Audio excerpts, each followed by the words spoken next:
বলছেন মজ বলতে পারো আল্লাহ আমাদের কাছে কি পান আর আমরা আল্লাহর কাছে কি পাই?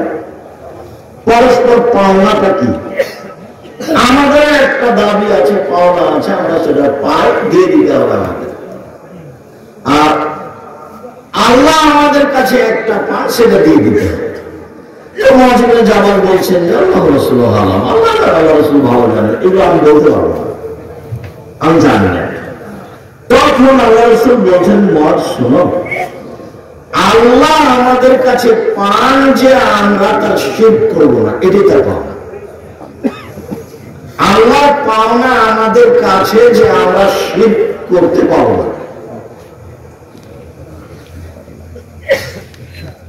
আর আমাদের দাবি হলো তিনি শাস্তি দিতে পারবেন না। আমাদের পাওনা হলো উনি শাস্তি দিতে পারবেন না আমাদেরকে, আর তার পাওনা হলো তিনি আমরা শিরক করতে পারবো।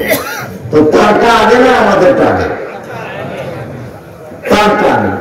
শিরক নেই যখন জান্নাত তখন, শিরক আছে যখন জাহান্নাম তখন।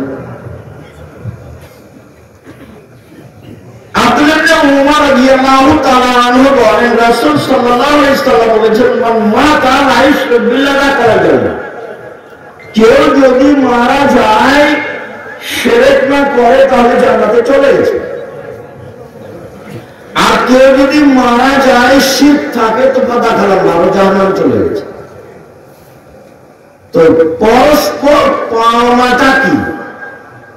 আমাদের পাওনা কি? শাস্তি দিতে পারবেন না তিনি, আর তার পাওনা কি? আমরা করতে পারবো না। তাহলে হলো পরস্পর পাওনা আদায় করে দেওয়া। একটা মাথায় কথা বারবার যাচ্ছে, সেটা এখানে কি বলি। রাসূল সাল্লাল্লাহু আলাইহি ওয়াসাল্লাম বলেন লাক্কানা মাউতাকুম লা ইলাহা ইল্লাল্লাহ, তোমরা তোমাদের মনুষ্য ব্যক্তিকে লা ইলাহা ইল্লাল্লাহ স্মরণ করো। লা ইলাহা ইল্লাল্লাহ, সেখানে কোরআন তেলাওয়াত চলবে না, সেখানে সূরা ইয়াসিন পড়া চলবে না, সেখানে লা ইলাহা ইল্লাল্লাহ ওই 1 লক্ষ বার দোয়া ইউনুস পড়া চলবে না। ওখানে শুধু লা ইলাহা ইল্লাল্লাহ। কেন? আল্লাহ রাসূল বলেছেন মান কানা আখিরু কালামি লা ইলাহা ইল্লাল্লাহ ফাকাদ খারাল জান্নাহ। মানুষের জীবনের শেষ কালেমা যদি লা ইলাহা ইল্লাল্লাহ হয় তাহলে সে জান্নাতে চলে গেছে। তার মানে লা ইলাহা ইল্লাল্লাহ বলার পরে যদি মারা যায় তাহলে শিরক যা ছিল আগে ওটা কেটে গেছে। আর যদি লা ইলাহা ইল্লাল্লাহ ছাড়া মারা যায় আর যদি শিরক থেকে থাকে তাহলে হবে না। লা ইলাহা ইল্লাল্লাহ অনেক দাম। আল্লাহ রাসূল এভাবে বলছেন মানুষের জীবনের শেষ বাক্য যদি লা ইলাহা ইল্লাল্লাহ হয় তাহলে জান্নাতে চলে গেছে। আবু যার গিফারী রাদিয়াল্লাহু তাআলা আনহু বলেন একদা আমি আল্লাহর নবীর কাছে গেলাম, দেখি তিনি ঘুমিয়ে, তো আমি চলে আসলাম, আবার গেলাম, দেখি তিনি জেগে। তো আমাকে দেখে বলছেন আবু যার গিফারী শোনো, মান কালা লা ইলাহা ইল্লাল্লাহ মুখলিসান বিকলবিহি দাখালা জান্নাহ, কে যদি খালেস অন্তরে লা ইলাহা ইল্লাল্লাহ বলে তাহলে সে জান্নাতে চলে গেছে। তো আমি আবু যার গিফারী বললাম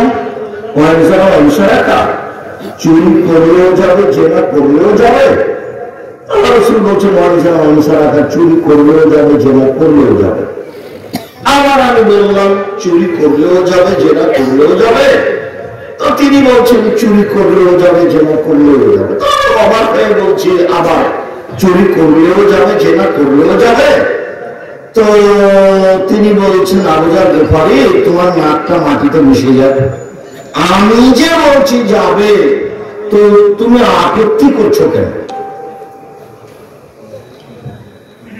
এখানে একটা কথা আছে, সেটা পরে বলছি। এই মর্মে আরেকটা হাদিস বলি, ওটাও বুখারী, এটাও বুখারী, বুখারী মুসলিম। আবু হুরায়রা রাদিয়াল্লাহু তাআলা আনহু বলেন একদিন আল্লাহ রাসূল আমাদের মাঝ থেকে উঠে খেজুর বাগানের দিকে যেতে লাগলেন। তো আমিও পিছে পিছে যাচ্ছি। এরপর যে পিছন দিকে দেখো ও আবু হুরায়রা, আমি বললাম জি। আচ্ছা, তো আগে আগে হাঁটতে লাগলেন, আমি পিছে পিছে হাঁটছি। এক পর্যায়ে বললেন, আবু হুরায়রা তুমি এখানে থামো, বসো, আমি আসছি। রাসূল চলে গেলেন, কিছু বলে গেলেন না। দেখে আসছেন না, ব্যাপারটা কি দেরি হচ্ছে কেন, কোনো বিপদ হলো নাকি? এদিক ওদিক আমি খুব তাকাচ্ছি, দেখছি ওই যে আসছেন, যখন কাছাকাছি তখন তিনি বলছেন, অঞ্জনা অনিসারাকা, চুরি করলে জেনা করলেও, আবার বলছেন অঞ্জনা অনিসারাকা, চুরি করলে জেনা করলেও, আবার বলছেন অঞ্জনা অনিসারাকা, চুরি করলে জেনা করলেও। তো যখন পাশে চলে এসেছেন তখন আমি বলছি, আল্লাহর নবী আপনি কার সাথে কথা বলছিলেন? কাউকে তো দেখলাম না। আপনি যখন বলছেন চুরি করলেও জেনা করলো, তো মানুষ কিছু করবে, কার সাথে কথা বলবে? কাউকে দেখা যায় না কেন? কেউ তো নাই, মানে কার সাথে কথা বলছে?